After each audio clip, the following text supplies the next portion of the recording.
Petrol party की जानकारियां बहुत सटीक थी, इसीलिए दुश्मन भले ही संख्या में हमसे ज्यादा था, हमारी जो तैनाती थी वो अव्वल थी। 14वीं पंजाब की कम से कम 3 कंपनियां ऐसी थीं जिन पर फ्रंटल अटैक हुआ था, यानी बिल्कुल सामने से आक्रमण हुआ था। दुश्मन पूरी ताकत अपनी झोंक चुका था और पाकिस्तानी टैंक 25 मीटर के दायरे में आ चुके थे।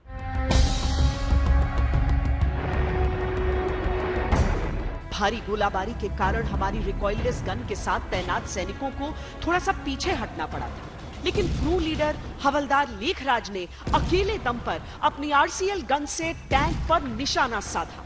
वैसे तो टैंक के सामने आरसीएल गन की ज्यादा हैसियत नहीं होती, लेकिन ये दम एक हिंदुस्तानी योद्धा का था। देखते ही देखते पाकिस्तान का वो टैंक आग के गोले में तब्दील हो गया। आरसीएल गन के सामने ये तो एक मैं कहूँगा कि बराबरी का मुकाबला नहीं था, पर हमारे सिपाहियों का जो जोश और जो मोराल था वो बहुत ज़्यादा ऊंचा था। मे बी ये एक कारण है कि हमने इसीलिए आरसीएल जैसे गन से भी एक ऐसे टैंक को मार गिराया। यही बैटल ऑफ गरीबपुर जिसमें इस रिकॉइललेस गन का इस्तेमाल हुआ था? जी मैम। तो ये कैसे इस्तेमाल होती थी वहां पर उस समय? लड़ाई के मैदान में मैम इसको ना मोबिलिटी देने के लिए जोंगा माउंटेड होती थी, तो इसका बखूबी उन्होंने 71 की लड़ाई में इसका इस्तेमाल किया, दुश्मन का काफी नुकसान किया था। ये जो मुकाबले में थी, सामने थे टैंक जी, तो मुकाबला बराबरी का था या हमारा जज्बा ज्यादा था? हमारा जज्बा ज्यादा था। हम अपने डिफेंसेस की अभी तैयारी कर रहे थे कि दुश्मन के, जैसे हमारे कैप्टन जीएस गिल साहब ने वो खबर दी बटालियन को रात को 2:30 बजे कि भाई उनके चैफी टैंक्स पैदल सेना के साथ हमारे डिफेंसेस पर आ रहे हैं। तो बहुत ही कम समय में आरसीएल प्लाटून के और 45 कैवलरी के जो हमारे पास T-76 टैंक्स थे, उनका अच्छा कोऑर्डिनेशन रहा। उन्होंने बिल्कुल मतलब अंधेरे का इस्तेमाल करते हुए दुश्मन के बिल्कुल क्लोज जाकर 25 मीटर से उसको मतलब अचूक निशाने से एक ऐसा शॉट दिया कि उनके 2 जो कमांड टैंक और लीड टैंक दोनों बर्बाद हो गए। तो उनका मोराल एकदम से चला गया, उनकी पैदल सेना में भगदड़ मच गई। हौसलों में वैसे भी हिंदुस्तानी शूरवीरों का कोई मुकाबला ही नहीं। ये लड़ाई बहुत सीमित क्षेत्र में लड़ी जा रही थी।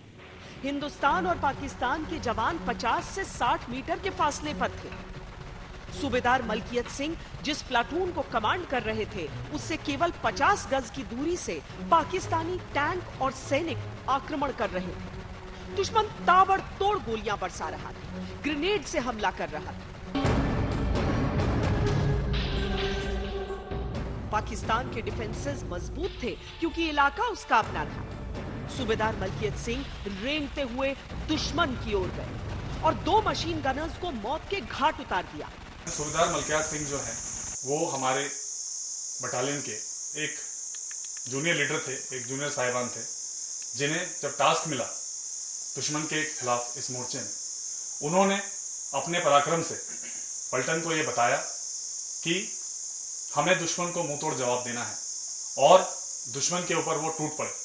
उनके पर्सनल करेज और लीडरशिप से ही हमारे जवानों ने बढ़ चढ़कर हिस्सा लिया और उनको 1971 में भारतीय सेना के द्वारा तो महावीर चक्र दिया गया, साथ ही बंग सम्मान से भी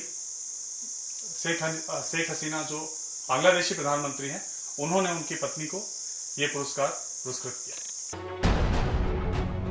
मुश्किलों का ऊंचा से ऊंचा पहाड़ शूरवीरों के आगे पौना पड़ जाता है और वहां तो हर सैनिक का हौसला पहाड़ के समान था।